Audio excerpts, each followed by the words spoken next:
पिंपरी चिंचवडमध्ये प्रस्तावित डीपी विरोधात जन आक्रोश उसळला। शगुन चौक ते महानगरपालिका असा भव्य मोर्चा आणि राष्ट्रवादी पदाधिकारी थेट महानगरपालिकेच्या दालनात ठाण मांडून बसले। आयुक्तांच्या मनमानी कारभारावर संतापाचा उद्रेक। ही संपूर्ण बातमी फक्त द पब्लिक व्हॉइसवर।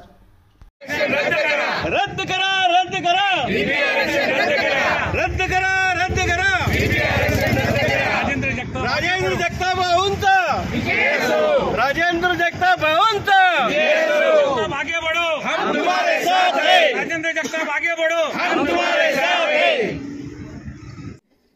आपला हेतू एकच आहे की राष्ट्रवादी काँग्रेस पार्टीने पिंपरी चिंचवड शहरामध्ये 95 ते 96 ला जे आराखडा जे डीपी टाकला होता तो पुरेसा असताना सुद्धा आता पुन्हा नवीन डीपी केलाय।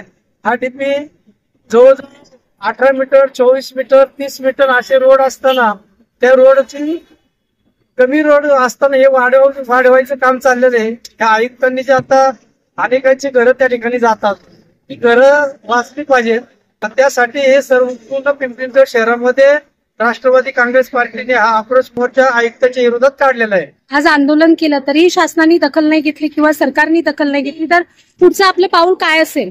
100% कारण आपल्या शासनामध्ये आज त्या ठिकाणी अजितदादा पवार सुद्धा त्या ठिकाणी शासनामध्ये आहेत, पण त्यांना सुद्धा आम्ही हे सांगण्यासाठी आम्ही सर्व राष्ट्रवादी काँग्रेस पार्टीने पुढाकार घेतलाय की अनेक शहरामध्ये अनेक लोकांची घरं जातात, ती घरं वाचली पाहिजेत। 18 मीटरचे रोड तुम्ही 24 मीटर करू नका, जे आहेत तेवढेच राहू द्या। जे आरक्षण आता तुम्ही नवीन टाकल्यात ते आरक्षण आहेत तशी पहिले आरक्षण डेव्हलप करा। जे मला वाटतं तुम्हीचे आरक्षण 1100 11,500 आरक्षण आहेत। ज्यावेळेस अजितदादा पिंपरी चिंचवड मध्ये सत्ता होती राष्ट्रवादी काँग्रेस पार्टीची, त्यावेळेस अजितदादांनी 1,200 आरक्षण डेव्हलप केलेली आहेत।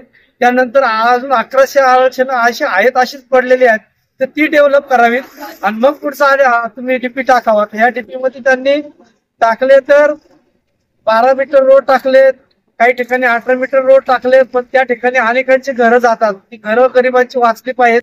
त्या गोरगरिबांनी कष्ट करून पैसे कमवले, लोन केलं आणि कर्ज काढून ती घरं बांधलेली आहेत, ती घरं वाचली पाहिजेत। त्यासाठी हा आक्रोश मोर्चा सर्व जनतेने हा विचार केला आणि या पिंपरी बरोबरच नाही तर पिंपरी चिंचवड शहरामधून हे सर्व लोक असेच येणार आहेत आणि हा रद्द झाला पाहिजे असं सर्वांचं मत आहे।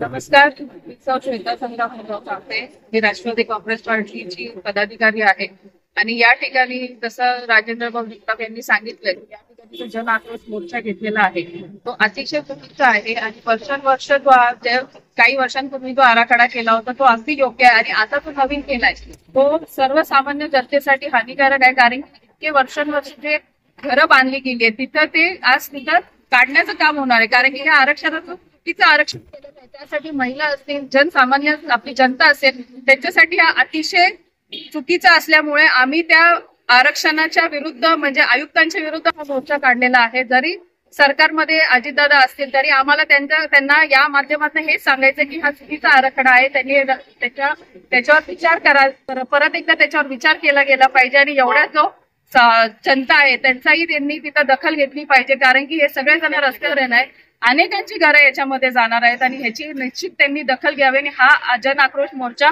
सर्व ठिकाणी आम्ही पार पाडत आहोत आणि या ठिकाणी मोठ्या संख्येने महिला देखील आहेत।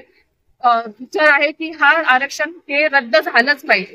ते कामगार लिडरशिप करणारा एक व्यक्ती कामगार नेतृत्व केलेले गेले 25 वर्ष। आज संपूर्ण पिंपरी चिंचवड मध्ये हा जन आक्रोश मोर्चा कशासाठी काढला होतोय? या लोकांनी इथं घरं बांधली पिंपरी चिंचवड शहरामध्ये। आज 95-96 ला जो डीपी प्लॅन झाला होता त्याच्यामध्ये जी आरक्षण टाकली ती विकसित न करता आयुक्तांनी नवीन आरक्षण टाकली आणि ते आरक्षण आमच्या कामगारांच्या घरावर बुलडोझर फिरवून या ठिकाणी रस्ते मोठे करून कामगारांना देत ठेवतात। आमच्या सर्व कामगारांच्या वतीने आणि साईराज रेसिडेन्सी ज्येष्ठ नागरिक संघाच्या वतीने आम्ही याला पाठिंबा देतो आणि हे आरक्षण रद्द करावं आता आम्ही शासनाला या ठिकाणी सांगत आहे आणि जन आंदोलन करून त्यांना कुठल्या परिस्थितीत आंदोलन आम्ही करून त्यांना मागे घ्यायला भाग पाडणार आहे। या ठिकाणी मी राष्ट्रवादी काँग्रेसच्या सर्व कार्यकर्ते आणि सर्व नागरिक आणि सर्व कामगार नेते आणि कामगार यांच्या वतीने हा मोर्चा निघत आहे। नवनवीन बातम्या बघण्यासाठी आमच्या चॅनलला सबस्क्राइब करायला विसरू नका।